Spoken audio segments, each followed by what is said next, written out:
ule mstari wa 11 na 12.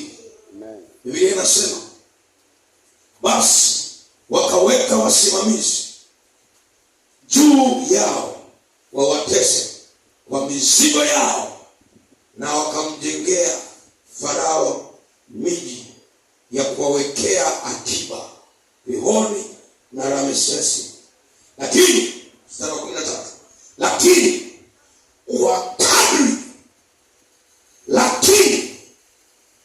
kwa kadri ya walivyowatesa ndivyo walivyoongezeka na kuzidi kuenea.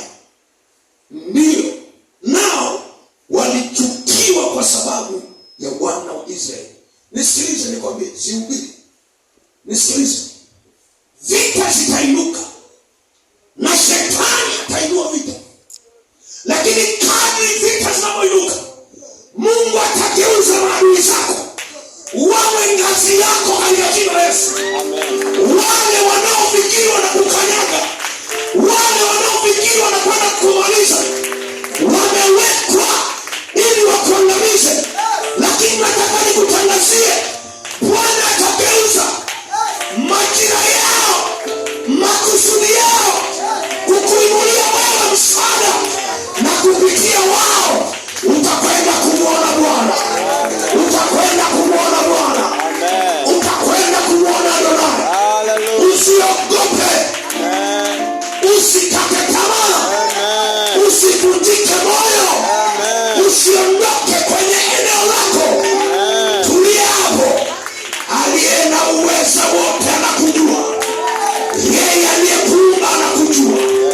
Yeye aliyekuita majina hayo ana uwezo kukuongezea majina. Na Mungu wa mbingu na nchi, haijalishi Yusufu amekufa, atainua mjumbe kwa ajili yako. Na mjumbe anayekwenda kuinuliwa anaitwa Musa, atakaye kupeleka mahali ulipoandaliwa na Bwana. Usikate tamaa. Wameinuliwa wakutese, lakini Bwana anawatengeneza wafanyike kazi yako. Wafanyike kazi yako. Wafanyike kazi yako. Wafanyike kazi yako. Kupitia migongo yao unakwenda kufanikiwa. Piga makofi kwa Yesu. Haleluya. Piga makofi mazuri kwa Yesu.